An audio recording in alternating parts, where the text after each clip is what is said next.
The first thing we're gonna do on this second day is we're gonna get the secondary air injection pump out. There's two electrical connections, one here and then one over here.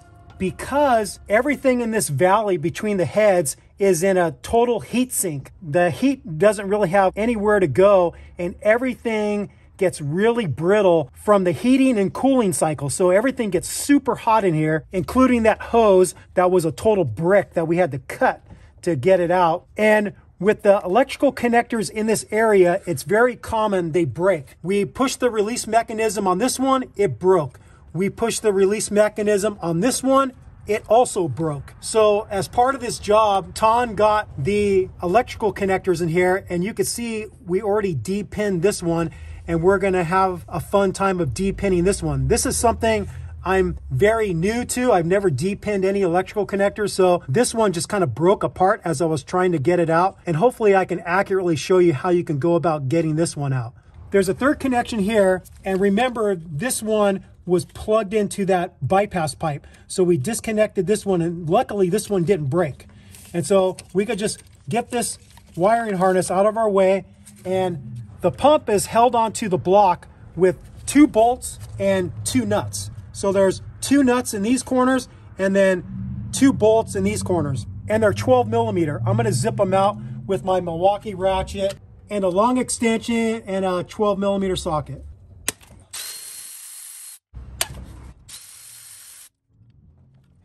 And you could see the stud came out on this one, so we're gonna have to get that stud back into the block. These suckers are hard to break.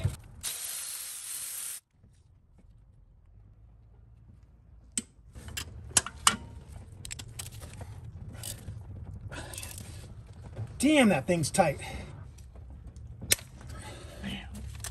Scary, dude. I bet the stud's gonna come out on this one too. Oh no, the stud stayed in, good. So this sucker should lift out.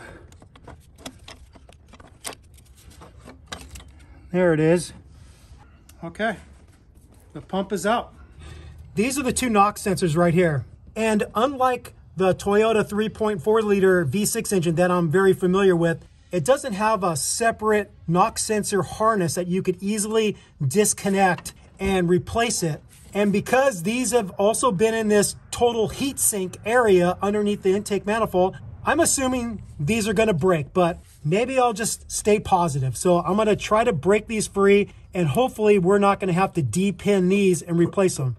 I'm gonna spray some of the electronic cleaner in here first and get any grit out from underneath the release mechanism so I don't have to push as hard on it, and hopefully it won't snap on me.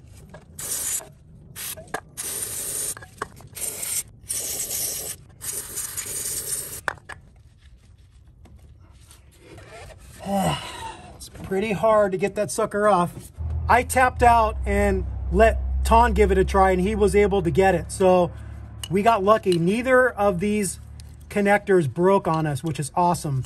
And you can see that they're color coded. This one is gray and this one is black.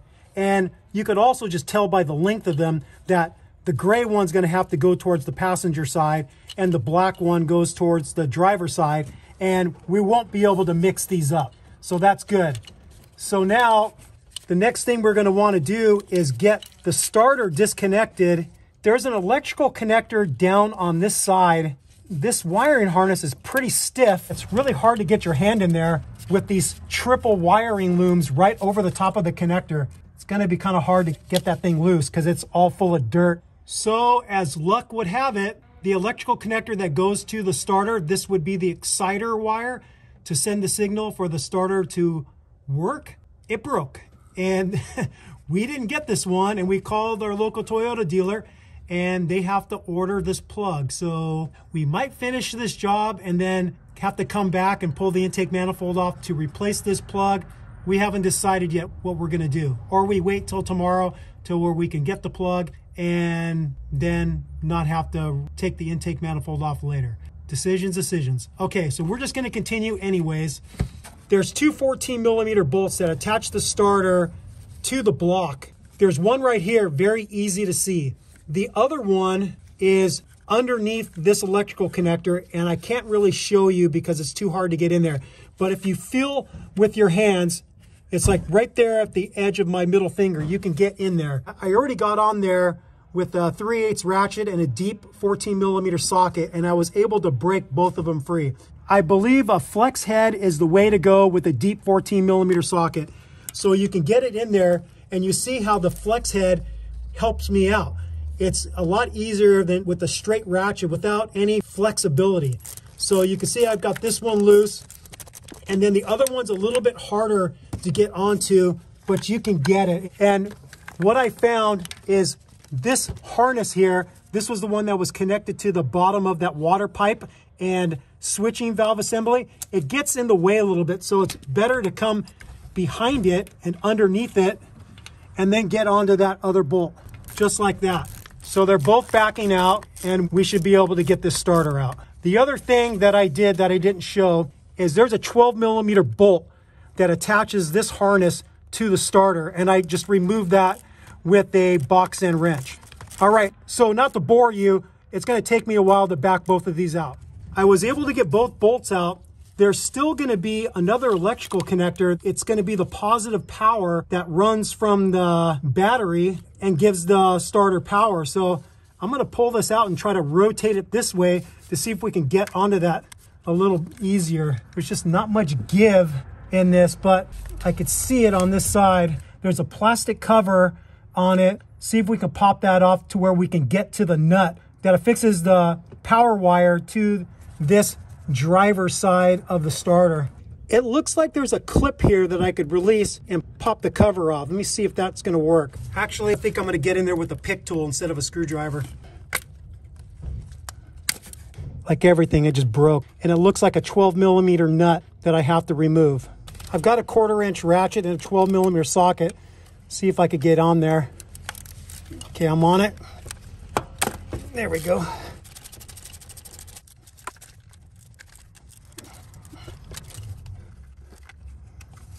Okay, there's the nut. And the starter is finally out.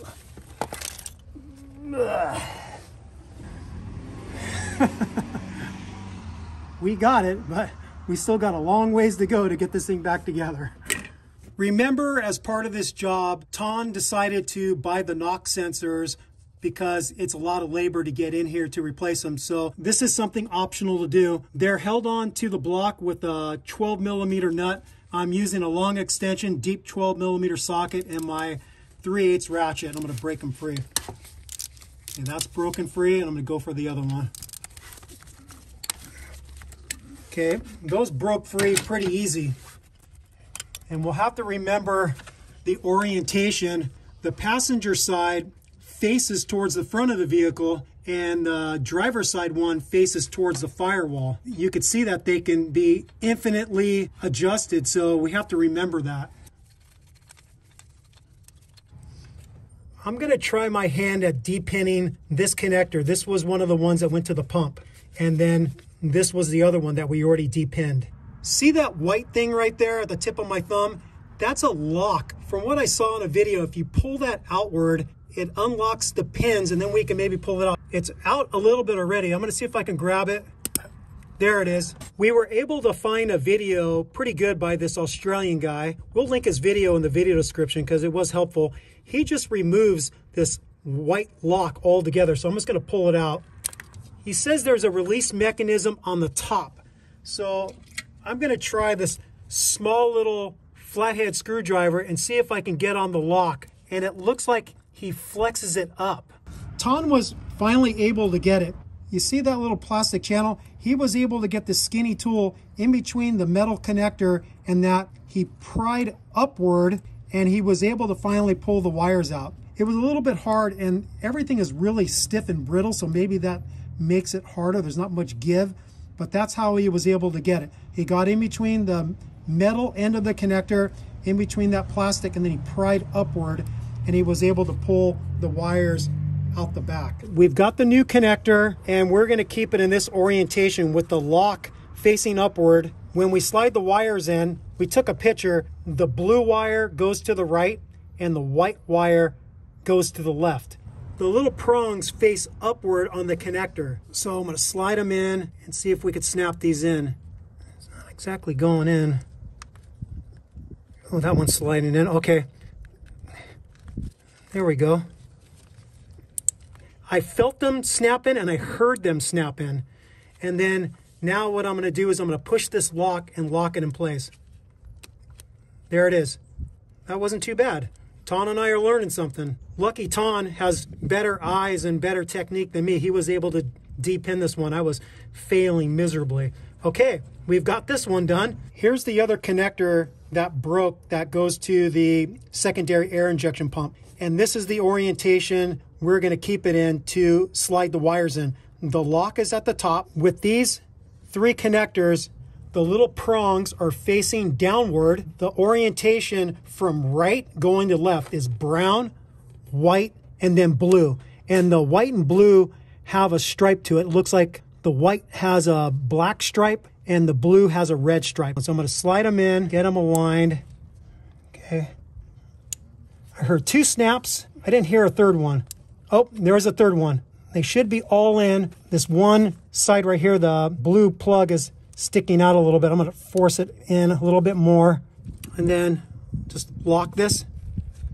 And now it's locked. Okay, we were successful at replacing two plugs so far. Because we found a lot of these connectors that are in this valley underneath the intake manifold are breaking on us, we want to do you a favor and identify the part numbers so you can buy these connectors in advance and not have your vehicle down for longer than it needs to be because you're waiting on connectors to come in. The part numbers for all these connectors all start with the same number. It's 90980. It's the last 5 digits that you really need. So starting with this bigger gray plug that goes to the pump, that one is 11032. This one right here that we replaced, this originally was a black connector and it's a smaller one than the other one that goes to the pump. So this connector is 11149. This bigger connector that also goes to the pump, that one is 10845. These three plugs go to the secondary air injection pump. Here's the two connectors for the knock sensors. Even though one is gray and the other is black, they both have the same part number, 11875. And then the final one that we just found out, luckily we can get from a local Lexus dealer, is the one for the starter. This is the exciter wire, and that part number is 11400. So to reiterate what the problem is when you push a release mechanism like this one on one of the knock sensors, it will break, and then now you won't have a solid connection to the connector. It could technically vibrate off because the locking mechanism has broke. Now you could just tape it or zip tie it in place and that will probably work, but if you want to do the repair properly, you'll go ahead and do like we did and de-pin the broken connector and replace it with a new one. While we're waiting for that connector to get to us, we're going to take these switching valves off of the water neck.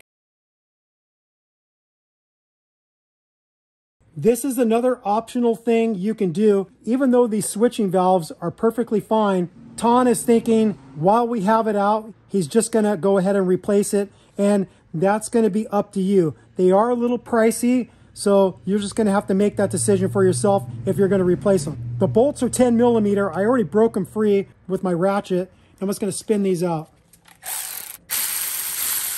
And you'll see it's got this metal gasket, and it has these little retaining clips. So when you're putting it in place, the gasket won't fall off.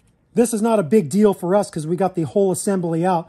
I'm thinking they made this in case you were able to replace it while this whole assembly is still on the engine. But how you would do that, I have no idea because of the experience we had just getting this assembly out. It's really hard to get to these back bolts because these are right up against the firewall. These are different part numbers. You couldn't put this one on this side because the vacuum port would be facing towards the firewall. They have to be facing towards the front of the vehicle. So obviously these switching valves are vacuum actuated. They're not electrical. There's no electrical connector going to them. So I'm just going to remove the other one the same way. This is the part number for the metal gaskets that seal the switching valves to this water pipe assembly. And then this part number is also the part number for the metal gaskets on the ends that seal the pipe that leads down to each of the exhaust manifolds. So the metal gasket is the same on both sides of these switching valves. These switching valves are marked, so you can see the R there, and then on this one you can see the L for left. And left and right is in relation to you sitting in the driver's seat looking out the front windshield. This would be right and this would be left. It's not from the orientation of you looking at the engine from the front bumper. So this is the left switching valve part number, and that one is the right switching valve part number. So I've got my new gasket. I'm going to put it on the switching valve. Snap it on there. And in the orientation, I have this assembly clamped in my bench vise. This is the left one, and this one is the right one. I'm going to get the bolts in there. Now, because the pages I downloaded from the Toyota Tech Info website didn't include these in the part schematic, I don't have a torque spec for these, so I'm just going to go by feel and get them tight with my 3/8 ratchet. I've got the right switching valve. I'm going to put another gasket on this one and get this one in. So let me take this out and spin it around to give you a better orientation. So this is the way it would be inside the vehicle. This direction is towards the front of the vehicle, and this direction is towards the firewall. And both of the vacuum ports are facing towards the passenger side because the vacuum hoses came in from this direction. So this is the proper orientation. So I'm just touching down the bolts with this short 3/8 ratchet so I don't have a lot of mechanical advantage. Okay, those are all touched down. Now I'm going to switch to a longer 3/8 ratchet. I'm not going to use all of the mechanical advantage. I'm going to choke up a little bit, and I'm just going to cinch these up a little more. Okay, those are good.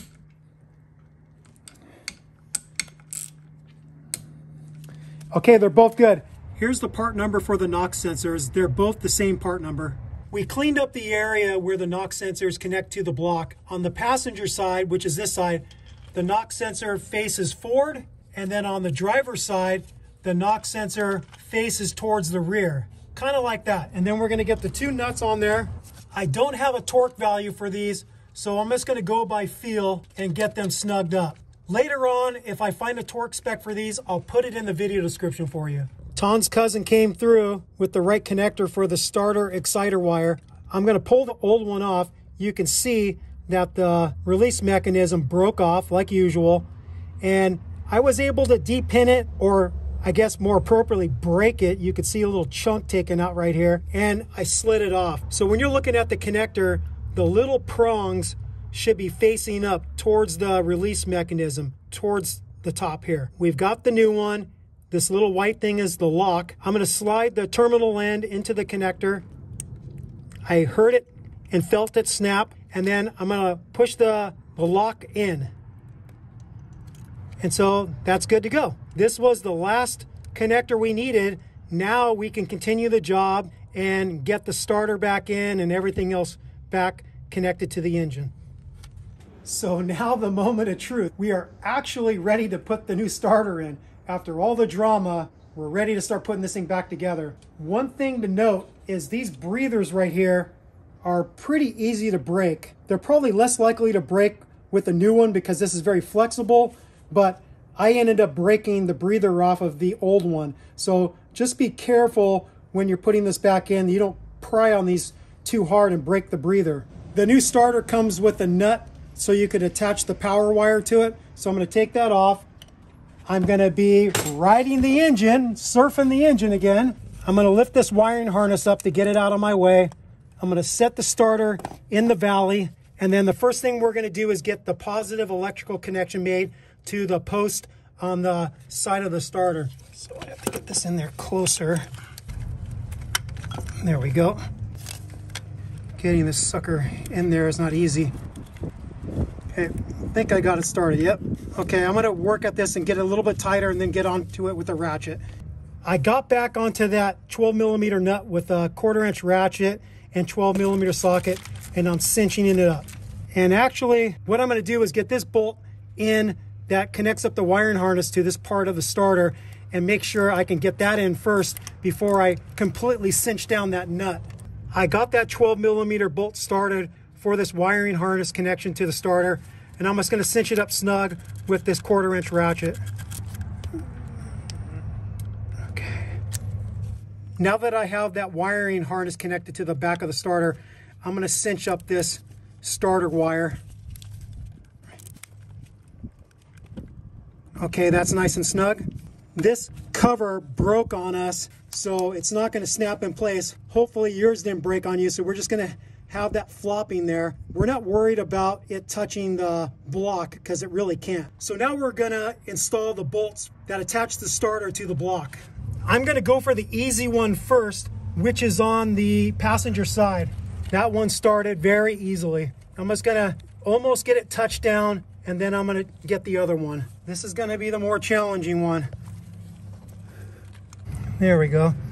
Got it in there. The method I chose of getting the easier bolt in first wasn't a good idea, because when I went to get the harder bolt, which is underneath the wiring harness on the driver's side, it was threading in, but not very smooth. So I reset, I took both of the bolts out, and then I first worked on getting the one in on the driver's side, which is harder to get to. And Thanh helped me out by holding the starter really square with the back of the block to where I could easily use my fingers. At one point, I was just grabbing the head of the bolt between my index finger and my middle finger, and I was just kind of grabbing it like a scissors and spinning it in, and it worked. So now both of them are bottomed out pretty well, and now I can do the final tightening.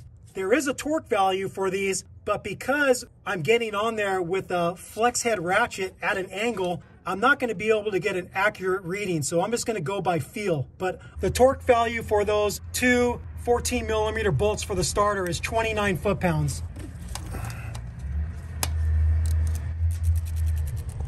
Okay, that one's snugged up. I'm going to go for the other one now. And remember, I have to bring the socket behind this wiring harness right here. It works out better.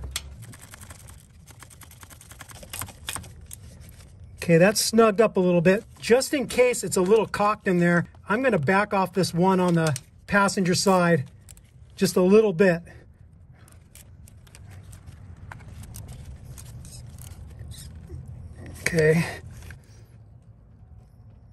Okay, those are both good. Now I'm going to plug in the new exciter wire connector to the starter. A little hard to get your fingers in there. There it is. I felt it snap and I heard it snap. So that's connected. Now that we have the starter properly installed with the electrical connection made to it, now we're going to tighten the knock sensors in place. So what I'm going to do to help me get the proper angle is I'm going to connect up the connector to the knock sensor on each one. Remember, the black one is on the driver's side and the gray one is on the passenger side. Okay, heard it snap. And that one snapped in. So that looks like it's happy position right there. And I'm going to cinch them up just by feel. So the whole thing's going to turn while I'm tightening it. So I'm going to apply some opposing pressure with my left hand while I'm cinching it up. That feels tight. I'll do the same with the other one.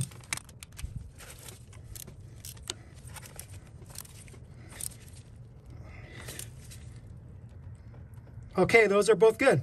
If you remember, this hose for the air pump is really stiff, and we tried to pull it off by grabbing onto it, and pieces just broke off, so it's so brittle. So what we did is we got a utility blade.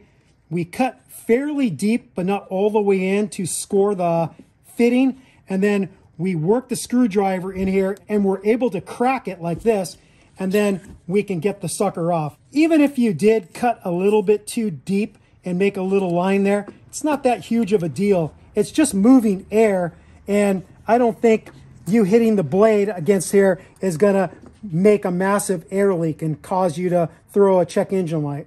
As part of this job, Thanh decided to also get a new air pump. So we're gonna install that right now. This is the part number for the air pump.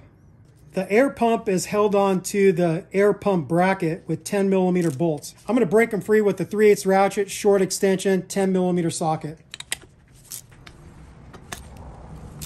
They're breaking free pretty easy. I'm just going to go straight to my Milwaukee ratchet. And then this air hose right here, work that off. And this one is hard as a brick too. Thanh has this air hose, so we don't have to worry about disconnecting it right now. What we do have to harvest is these grommets right here. So you're going to want to pull the metal sleeve out first. You can grab it and pull them out like that. Then we can pull these grommets out. The long side faces down, the short side faces up. I'll insert the grommets into the new pump.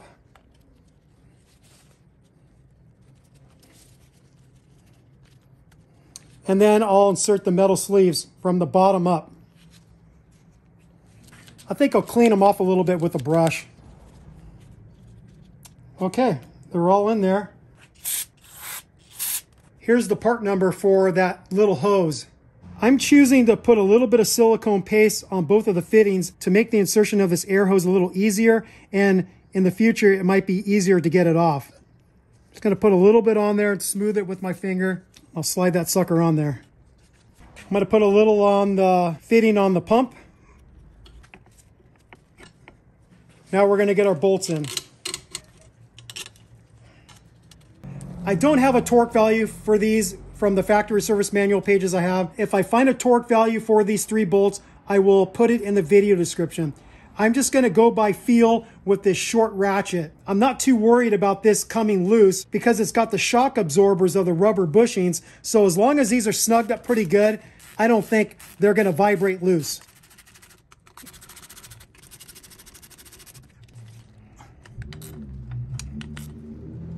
Okay, those are all good and tight. Now we're going to drop the air pump assembly into the engine. One of these studs for the air pump assembly came out of the block. I just stuck this into my bench vise with some soft rubber jaws, and I was able to get the nut off. It wasn't stuck that bad. I'm going to reinstall this with a little bit of blue Loctite so it's less likely to come out in the future. The stud that came out is in this position right here. You can tighten these studs into the block with a Torx socket. It's a size E8. Okay, that's tight. I'm going to get the nuts on the studs. And then I'm going to get the bolts in the other corners.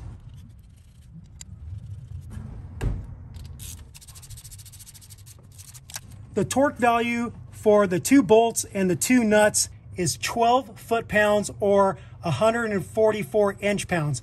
I'm using my inch-pound torque wrench.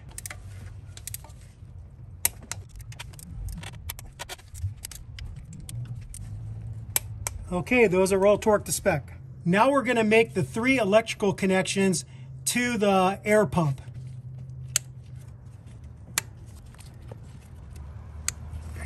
Since Thanh got a new pump, we had to harvest this little clip from this connector. The way we were able to get it, it slides in like this, and there's a little release tab. It's this one right here. So what I did is I held onto the connector, I pried up with this screwdriver to lift the tab, while Thanh slid it this way to get it unhooked. So we tag teamed it. So that's how we got it free.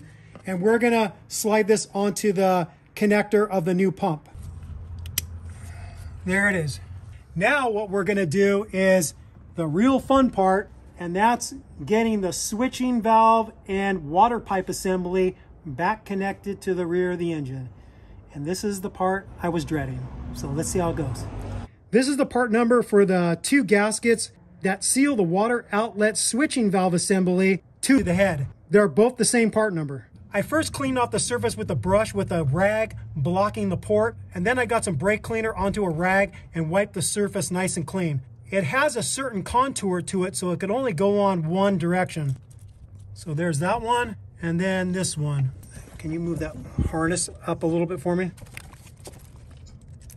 Okay, both gaskets are in place. Now we gotta grab the water outlet and switching valve assembly. Here's the bracket that attaches that wiring harness to the back of the switching valves. If you remember, this was the last thing we fought to get this assembly free. I said I might not reconnect it, but I'm gonna go ahead and reconnect it. It goes on in this fashion with the little tab on this side, and then I'm gonna get the 10mm bolt in there. And then I'm just gonna cinch that up with a 1/4" ratchet and 10mm socket. Okay, that's tight. We've gotta get the new metal gaskets in place.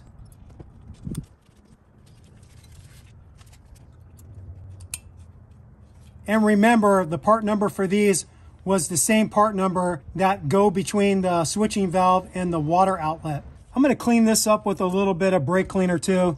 Now we're gonna place the water outlet and switching valve assembly over the studs. Can you lift up on that?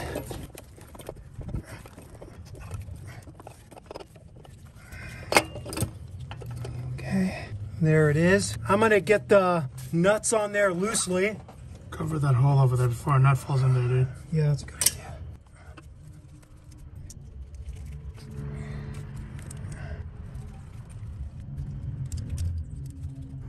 I'm gonna have to reach around this way.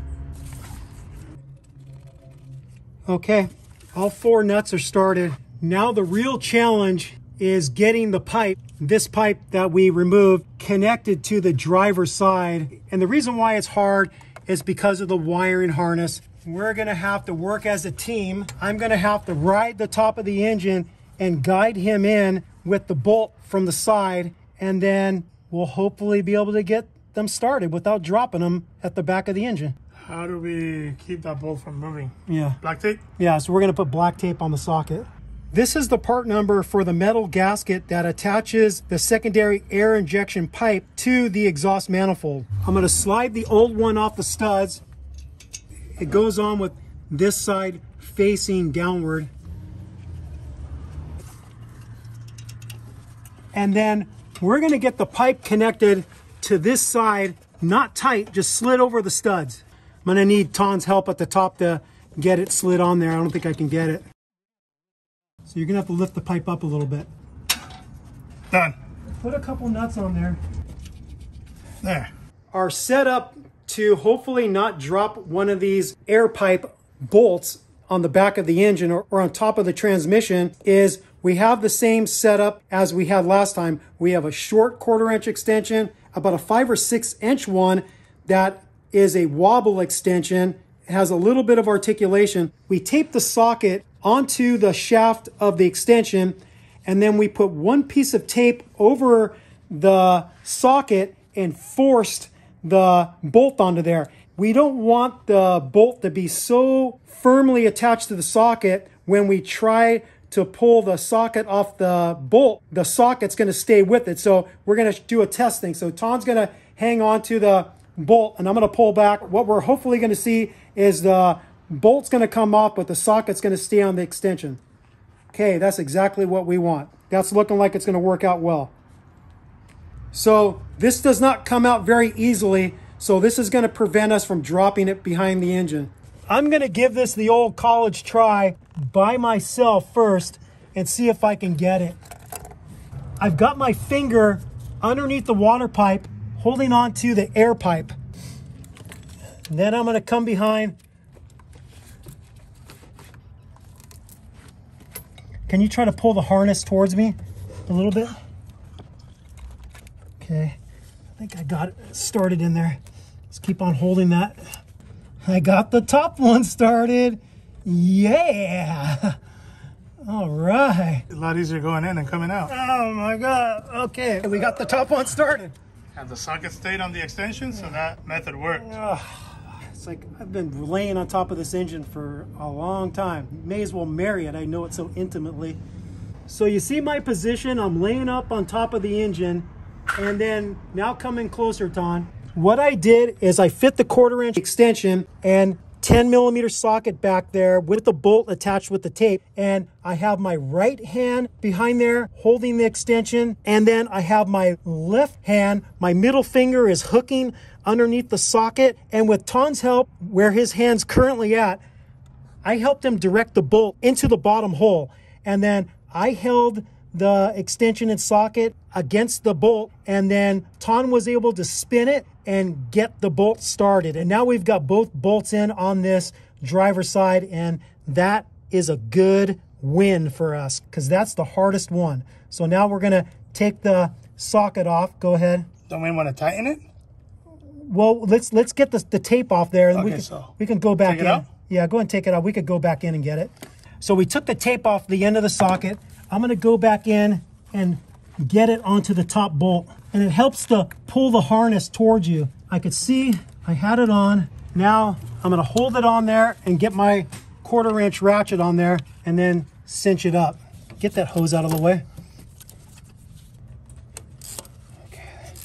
And I'm able to watch with my headlamp right through this hole right here to see that I'm still on the head of the bolt.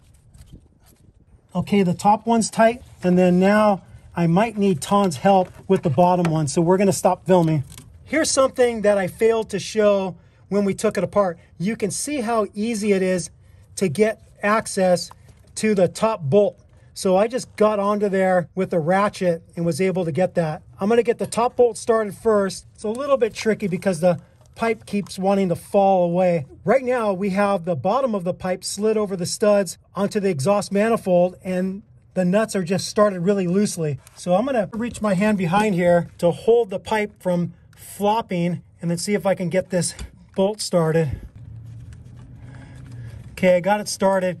You see I'm using fingers from both my hands, one on the back and one on the front.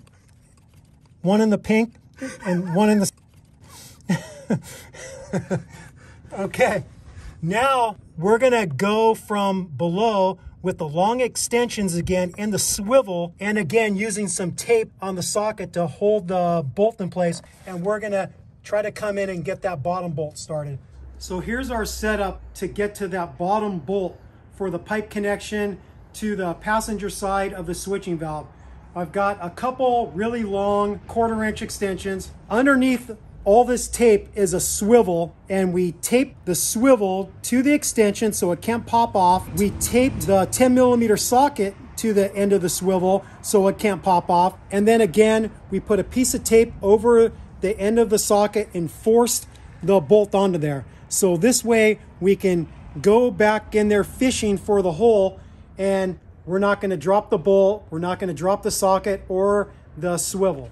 So looking right through here with the headlamp, I've got an excellent view of that hole up in there. In the center of the shot, you can see the bottom hole right there. Right there, that's what I'm looking at.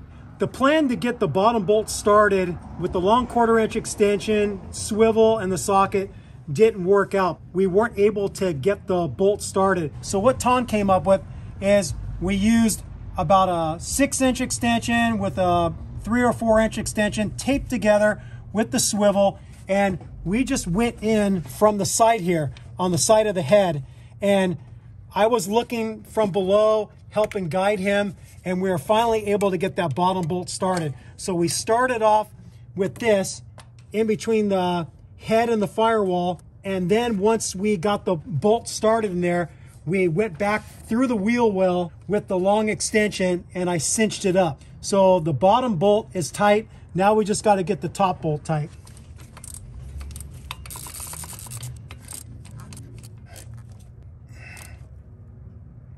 Okay, that's tight. And we finally got that thing back connected. I wouldn't wish this on my worst enemy. Well, maybe some of my enemies, but this was very hard to get back in. I might be jinxing us, but I think the rest is going to be smooth sailing from here, because that was the absolute hardest part of the job, getting that switching valve and water neck assembly back connected. Before we forget, we have to torque the nuts for the water neck down, and I'll look up that torque spec. The torque spec for the nuts that affix the water pipe to the heads is 13 foot-pounds. I'm using my inch-pound torque wrench, so the conversion is 156 inch-pounds. And the back one is a little bit hard. Thanh's helping me by pushing the harness out of the way because it's a little bit hard to get onto this one with the socket. Okay, they're all torqued to 13 foot-pounds or 156 inch-pounds.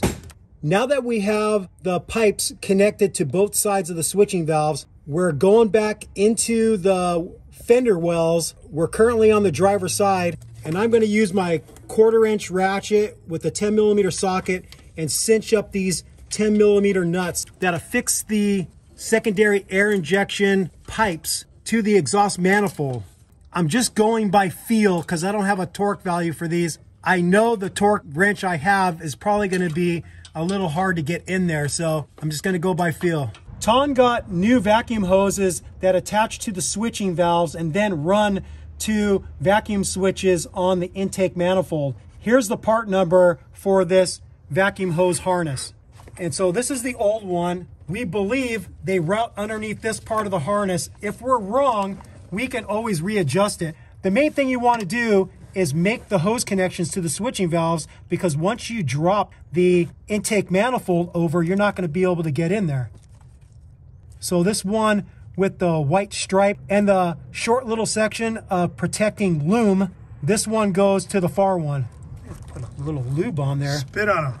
These suckers are going on a little bit hard, so I'm just going to lubricate the shaft here a little bit. There we go. So we got them attached, and then when we get the intake manifold on, these two hoses are going to go to those vacuum switches. Now we're going to install this hose that goes between the secondary air injection pump and the water neck / switching valve assembly. I'm going to get the clamps on there first. I'm going to put a little bit of silicone paste on the fittings.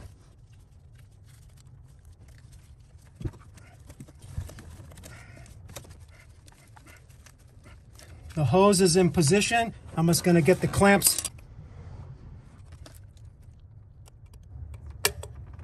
Okay, that air hose is in. We're now ready to get the bypass pipe in. We put a new O-ring on the end of the pipe and we lubricated it with some of the silicone paste.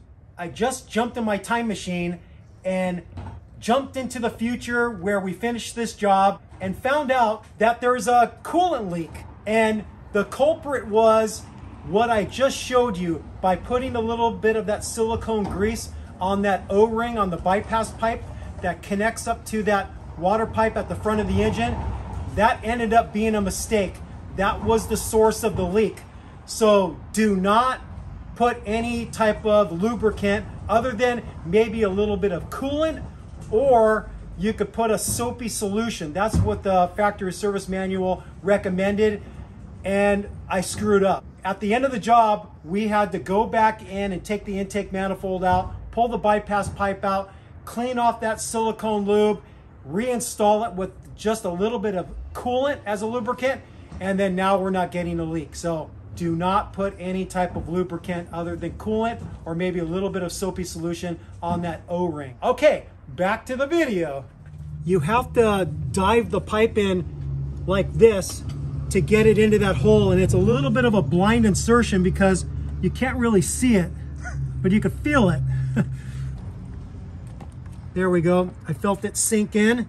The two vacuum hoses need to go over the top. A confirmation that I have the O-ring slid in all the way is the bolt hole that attaches the bypass pipe to this water pipe is lined up perfectly. So I'm going to get that bolt started. The torque spec for that 12mm bolt is 13 foot-pounds or 156 inch-pounds. Okay, it's torqued to spec. I'm going to put these vacuum hoses into their keepers now, so you can see they're attached right there. The next thing we're going to do is purely optional. Thanh bought a lot of coolant hoses because the access during this job is just really good. So if you aren't gonna follow Than's lead and replace those hoses, you could just skip forward in the video and go to the point where we get the intake manifold placed back on top of the engine. We're gonna replace this one right here, this upper heater hose. I'm gonna compress the clamp with my bent nose, needle nose pliers, move it back, make sure it's off the fitting. I'm gonna get my hose pliers and break it free of the heater core pipe. There we go. You want to be a little bit gentle. You don't want to squeeze too hard and bend the pipe. And sometimes you'll see some corrosion, but this actually looks pretty damn good. So we're gonna get the constant tension clamps off of this old hose, put them on the new hose, and slide the new hose in place. Here's the part number for that heater hose. I'm just double checking to make sure it matches up, and it does match up. You'll notice that it's color coded. This yellow mark goes towards the heater core pipe, and then the pink mark goes towards the pipe that connects up to that water neck and switching valve assembly. I'm going to lubricate the fittings with a little bit of silicone paste because it just makes it way easier to slide in place, and then it's going to make it easier in the future if Thanh ever has to remove it for whatever reason. You could also lubricate it with some coolant, but I found the silicone paste is a little bit slipperier. Wouldn't you want to put the lower one first? Wouldn't it make it easier? Since we don't have that hose on top of it? Thanh came up with a good idea. Before I get the new hose on the upper fitting, I'm going to get this one off because the access with my pliers is going to be easier. So I'm going to compress this one with the straight needle nose pliers, move it back, and I'm going to break this one free with the hose pliers. There we go.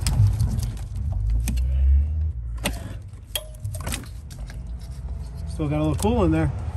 So you'll see this one is actually two hoses, a short one and a long one. There's got to be some type of double male connector right here. So I'm gonna loosen both of these clamps and get that fitting out of there because we're gonna need that fitting.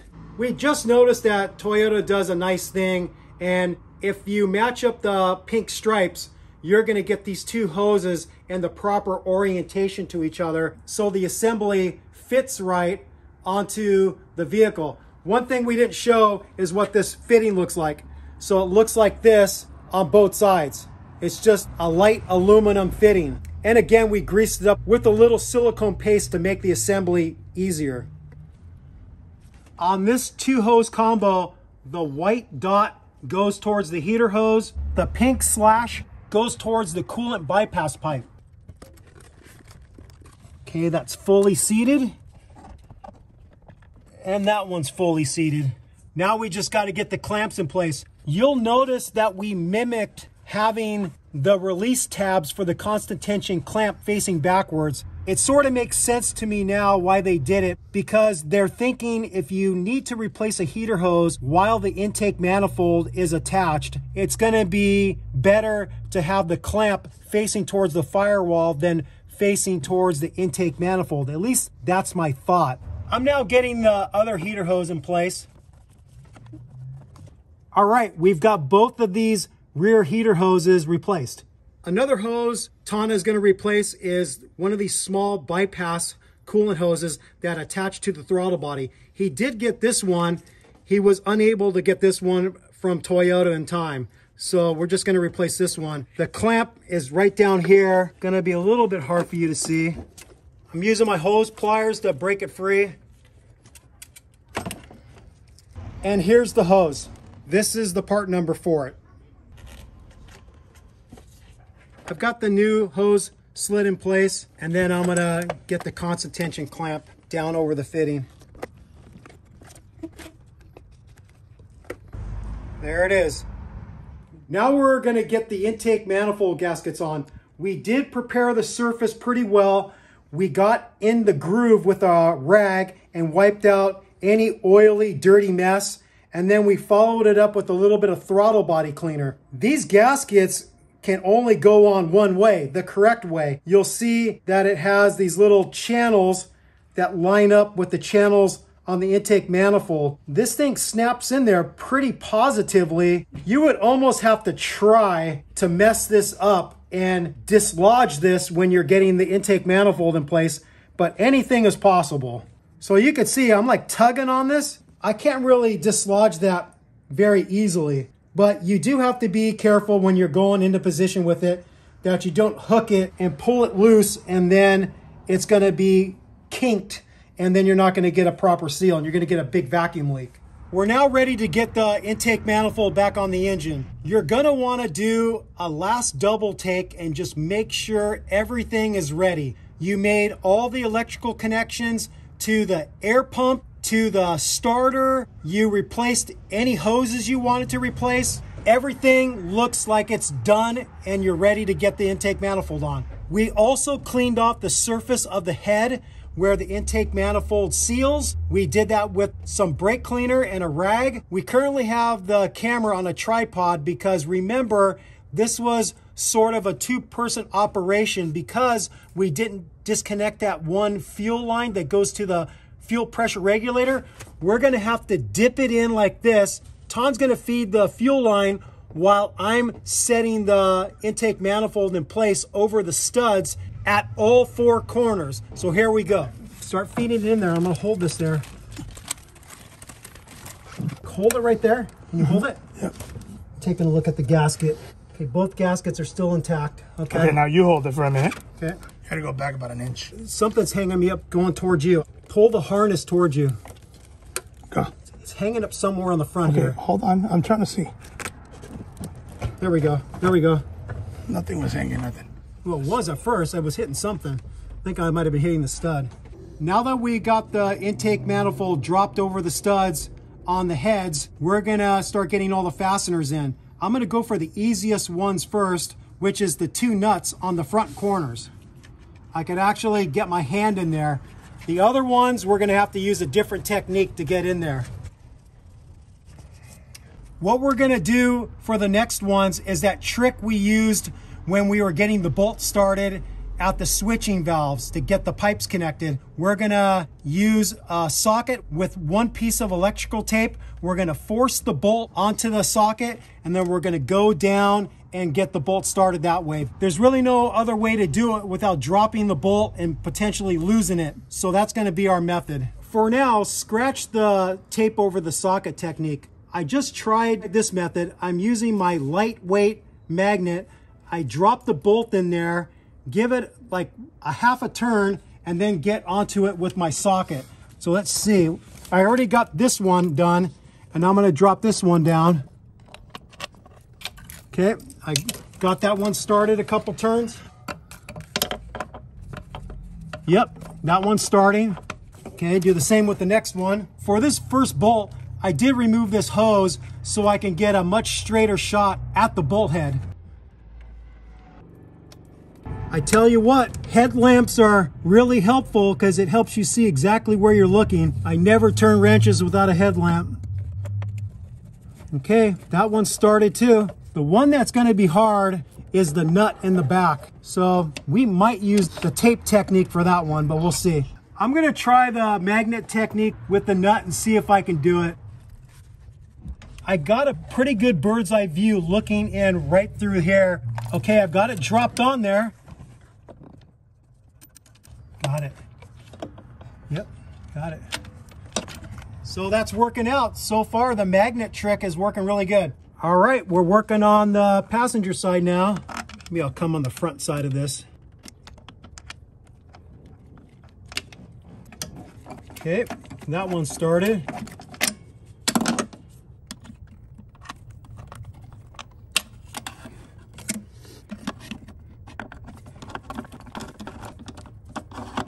That one started.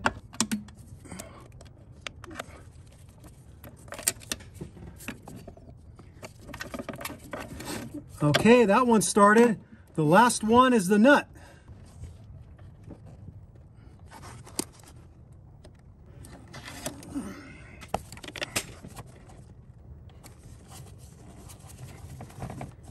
Okay, we got them all started, right on.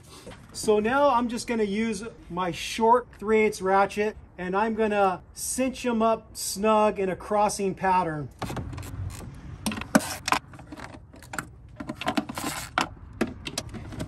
And you get the idea.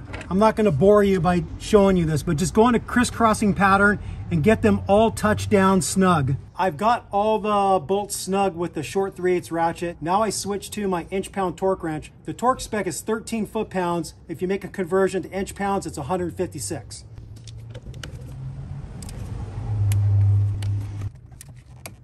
And again, I'm just gonna go in a crisscrossing pattern and torque them all to 13 foot-pounds. You don't need to see me do it.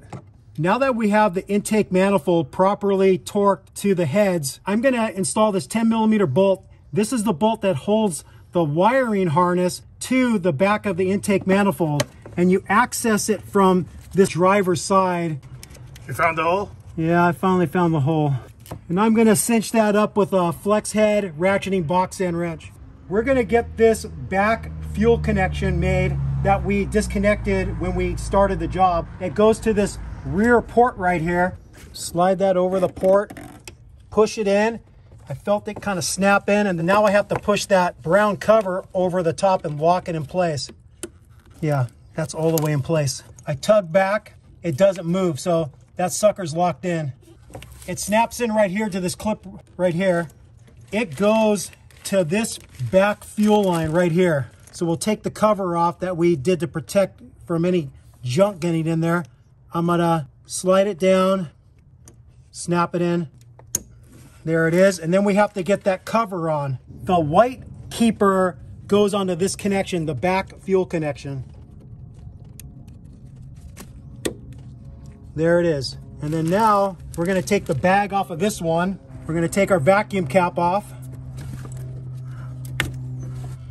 And we're gonna slide this sucker over. There it is. Then we're gonna grab our black keeper. You slide the forks over the metal tube first, and then you can line it up.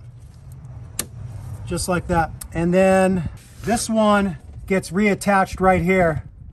This is that vacuum one, and this just has an easy clamp that you can get in place with your hands. What is this? I don't know exactly what that is. It's not a fuel filter, right? No. No, I don't know. Maybe it is some type of filter, who knows? But now we can start making our connections of all the electrical connectors on both sides. This one obviously goes here. We can make all the fuel injector ones in here. I'm pushing down, feeling a click, and then I'm pulling back a little bit, making sure I've got a good connection. To save a little time in the video, we're not gonna show you reconnecting all 8 fuel injectors. We're gonna get them all connected and come back. I lied, we made more than just the fuel injector connections. So to jog your memory, I'm gonna start on the passenger side, work my way back around to the driver's side, and show you everything we reconnected. So come on over here. These 2 vacuum hoses right here that go to these switching valves, these are the 2 vacuum hoses that lead to the secondary air injection switching valves at the back of the engine. This one right here is going to connect up to the air box once we get the air box in. We had disconnected both of these connectors to these switching valves. We reconnected them. We reconnected this one. We did disconnect this one. I think this is possibly a cam position sensor. We reconnected the ECT, the engine coolant temperature sensor right here. That looks like it for right now. Let's work our way around towards the front. I connected this connector right here. Again, it looks like a cam position sensor. And I made another electrical connector connection right up there. I don't know what that one does. We're still on the driver's side. I'm gonna make this ground connection. I'm just gonna cinch that up snug with my 1/4 inch ratchet. Okay, that's good. Is there anything else on this side that we're missing? Yeah. Oh, right there, okay.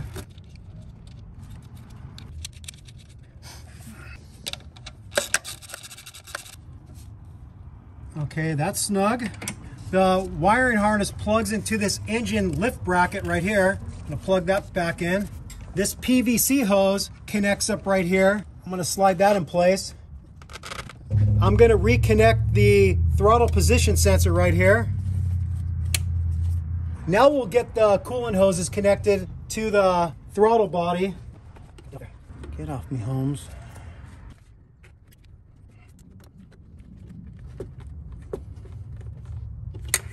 Okay, that's good.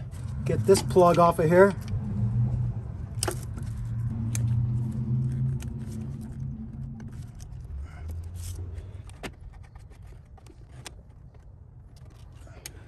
This harness connects up to the fuel rail with 2 10mm bolts. One is right here.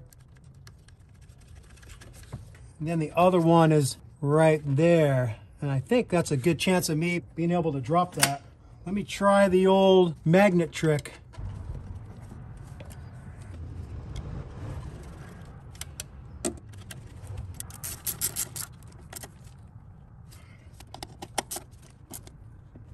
Okay, those are both tight. Is there anything else here? Oh, let's get that ground wire. We're gonna get that ground wire connected at the back.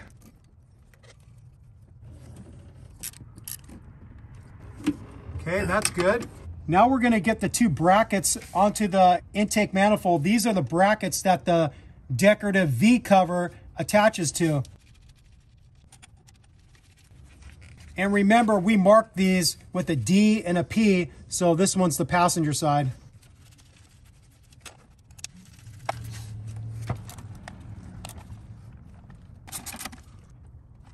We're going to get this hose back on that we removed to have more room to work on this passenger side. It connects up to this nipple. Just has that easy clamp that you can squeeze with your hands. This connects up to the air tube. There's this hose right here that goes to the power steering, and we're going to reconnect this one. Again, it's an easy clamp you can squeeze with your hands. Now we're going to get the air tube reconnected. Okay, I can make this hose connection right here. We've got this little vacuum hose here. We're going to connect that. There's another hose connection right here.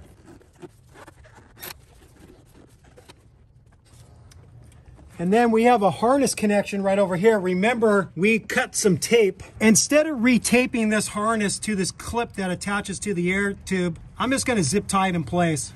Make my life easier. And then I'll put another one on the other side.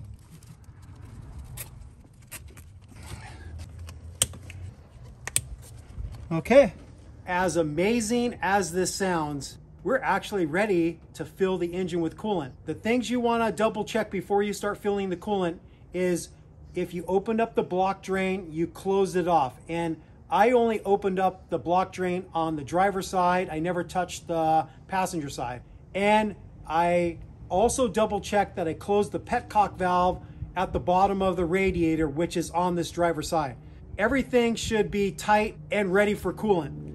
I'm going to use my Lyle spill-free funnel. The kit has many adapters and different size caps. So you got to find the right adapter that fits into the top of the radiator, and then you got to grab the right cap that affixes the adapter really tight, and this one does. And then you get your spill-free funnel, and then you get your pink 50/50 Toyota coolant mix, and we're going to start filling it. So for these newer, and I don't know if 2008 is considered newer, but at some point Toyota switched from the red concentrate to this pink 50/50 mix, and this is the appropriate coolant for this 2008 GX470. So here we go. It is the moment of truth. Is this thing gonna start? Who knows? One thing I do know, if it doesn't start, you're on your own, motherfucker. Because I'm over this job. 3 days out of my life. So you better pray it starts. Oh, we got to connect the battery. Okay, here goes nothing. One thing I forgot to say is because we opened up fuel lines and we lost some fuel pressure, it's going to take a little bit of time for the fuel pressure to build up. So it's not going to turn over right away. It's going to take a little bit longer than you are usually used to. Go ahead, Tom. Wow, that was pretty quick.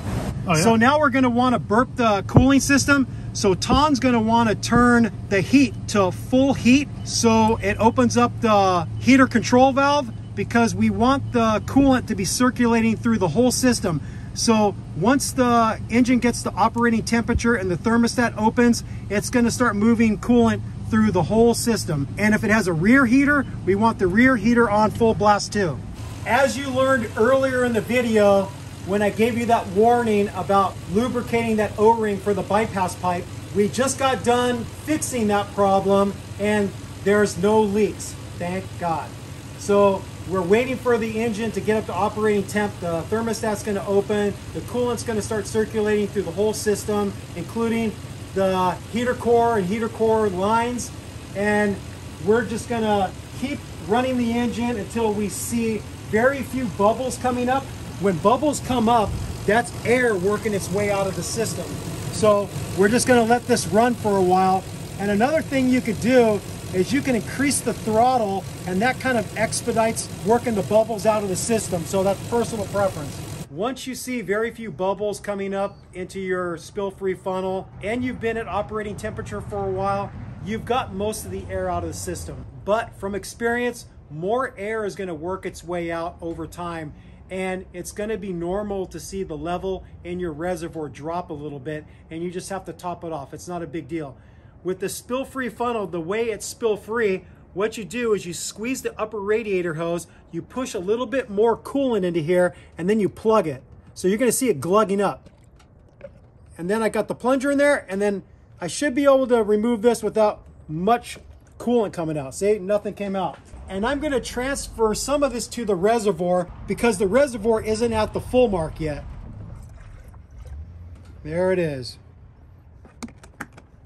So just over the next few days or up to a week, just be looking at your reservoir level and top it off if you see it drop down a little bit. And remember, there's two levels, cold and hot. If you're checking it when it's cool, it should be at the lower line. If you're checking it at operating temperature, it should be at the upper line. All right, we are finally done with this job. Several days later, I would have to say it was a pretty big learning experience. And the reason why it was such a big learning experience was partly due to my fault, and then partly due to just not being able to have a crystal ball and look into the future.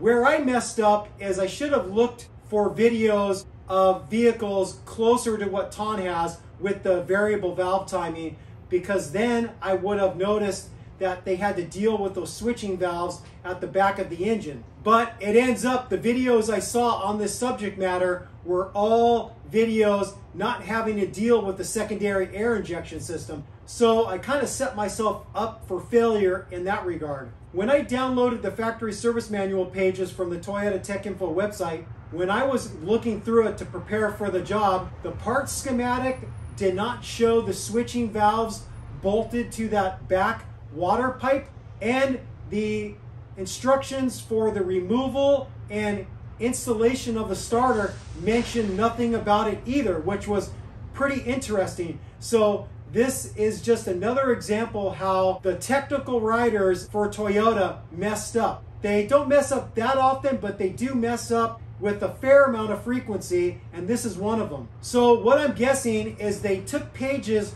from the earlier years, from 2004 and before, and they just kind of copy and pasted, forgetting about the fact that those switching valves at the back of the engine make the starter replacement astronomically harder. Like, I can't emphasize it enough. It makes it way tougher because the access to getting that switching valve disconnected at those pipes that go down to the exhaust manifolds, it's just hard. It's tight. You have to lay on top of the engine, unless you're like 6'5" or whatever, which I'm not. It's just hard. So yeah, there was that problem with not getting the right information from the factory service manual. And then the third problem was that we didn't anticipate breaking all these electrical connectors in that valley between the heads. We ended up breaking 3 connectors, 2 of them that go to the air pump, and then the other one that broke was the connector for the exciter wire for the starter. So that delayed us because we had to look at the little number on the connector, go to Toyota, order it, and wait for it to come in. And then the final mistake that I made was putting silicone lube on that little O-ring for the bypass pipe connection that plugs into the water neck at the front of the engine. I assumed it would be okay, but that was a big mistake because when we started it up after finishing the job, coolant was leaking out, and I could spy it right at the front of the engine, so it was dripping out of that pipe connection and running down the valley in between the heads and out the back of the engine. So we had to take the intake manifold back off, take that bypass pipe off, clean off the silicone lube, wipe out the silicone in the port that it goes to in the water neck, and then reinstall it, and then finally we were good to go. With all those problems, I would have to say this wasn't the hardest job I've ever done, because I've done much bigger jobs than this, engine replacements, transmission replacements, but I would have to say it's the most annoying job I've done. It was just a test of patience. There was like lots of trips to the Toyota parts counter. There was just a lot of delays and a lot of patience that you had to have for this process. And I did quite a bit of swearing in my garage here and screaming out of my driveway. So I probably freaked out some of my neighbors, but I kind of lost my shit on this one because it was a test of patience. And sometimes I lack patience.